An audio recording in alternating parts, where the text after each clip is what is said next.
Praise the lord. మన ప్రభువైన యేసుక్రీస్తు పరిశుద్ధమైనటువంటి నామంలో ఈ ఉదయకాలపు కృపావార్తను వింటున్నటువంటి మీ అందరికీ దేవుని పేరట వందనాలు చెల్లిస్తూ ఉన్నాను. అందరూ బాగున్నారా?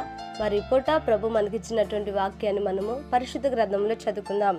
హెబ్రీయులకు రాసినటువంటి పత్రిక 13వ అధ్యాయము 21వ వాక్యాన్ని చదువుదాం. హెబ్రీయులకు రాసినటువంటి పత్రిక 13వ అధ్యాయము 21వ వాక్యాన్ని చదువుకుందాం. ప్రభువును నిత్యమైన నిబంధన సంబంధముకు రక్తమును బట్టి మృతులలో నుండి లేపిన సమాధాన కర్తయగు దేవుడు యేసుక్రీస్తు ద్వారా తన దృష్టికి అనుకూలమైన దానిని మనలో జరిగించుచు ప్రతి మంచి విషయంలోనూ తన చిత్త ప్రకారం చేయుటకు మిమ్మును సిద్ధపరచును గాక.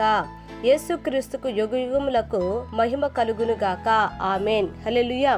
నా దేవుని బిడ్డలారా గమనించండి, ఇక్కడ మనం చదువుకున్నటువంటి ఈ యొక్క వాక్యములో మరి రాయబడినటువంటి ఒక చోట ప్రతి మంచి విషయములోనూ తన చిత్త ప్రకారం జరిగించుటకు మిమ్మును సిద్ధపరచునుగాక అని ఇక్కడ రాయబడి ఉందండి. నా దేవుని బిడ్డలారా గమనించండి, ప్రతి మంచి విషయములో తన చిత్త ప్రకారము చేయుటకు మరి మనలను ఆయన సిద్ధపరచునని దేవుని వాక్యము సెలవిస్తూ ఉంది.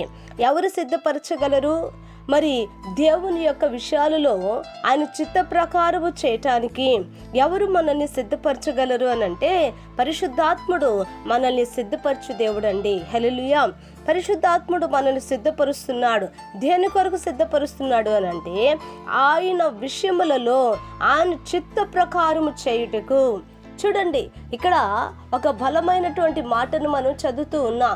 ఆయన యొక్క చిత్తమును ఆ చిత్త ప్రకారము చేయుటకు.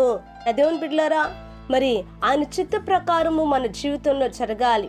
మన జీవితంలో జరుగుతున్నటువంటి ప్రతి విషయంలో కూడా, మన కుటుంబంలో జరుగుతున్న ప్రతి విషయంలో కూడా ఆయన చిత్తం అక్కడ కనబడాలి. హల్లెలూయా.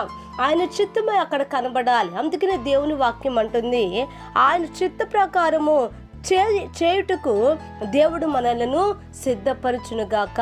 నా దేవుని బిడ్డలారా, ఇప్పుడు మనం సిద్ధపడాల్సింది ఎందుకనంటే ఈ లోకంలో ఉన్నటువంటి మనము, క్రీస్తు రక్తము చేత కడగబడిన మనము, సంఘముగా ఏర్పరచబడినటువంటి మనము, క్రీస్తు శరీరముగా మార్చబడినటువంటి మనము ఎందుకు ఈ లోకములో నుంచి, దుష్టత్వంలో నుంచి, పాపంలో నుంచి, బంధకములో నుంచి దేవుడు ఎందుకు మనల్ని ప్రత్యేకపరచుకున్నాడు అని అంటే ఆయన చిత్తమును చేయుటకు. హల్లెలూయా.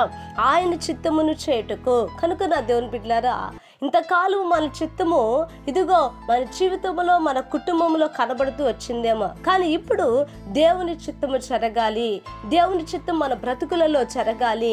ఎప్పుడైతే దేవుని చిత్తము జరిగించటానికి మన మనస్సును, మన యొక్క ఆలోచనలను, మన హృదయాలను మనం సిద్ధపరచుకుంటామో అప్పుడే దేవుని చిత్తాన్ని మనం సంపూర్ణముగా చేయగలము. హల్లెలూయా. కనుక ఆ రీతిగా ప్రభు మనల్ని నడిపించినట్లుగా ఇదిగో ఒక చిన్న ప్రార్థన చేద్దాం. మహాపరిశుద్ధుడైన మా తండ్రి, కృపగలిగిన దేవానికి స్తోత్రములు నాయన.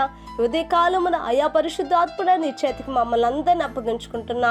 దేవుని చిత్తాన్ని జరిగించుటకు మమ్మల్ని అందరినీ కూడా మీరు బలపరచమని ప్రార్థిస్తున్నా. సిద్ధపరచు ప్రభు. అయా హృదయాలను సిద్ధపరచు, అయా తలంపులను సిద్ధపరచు, అయా మా ప్రాణములను, శరీరములను సిద్ధపరచు.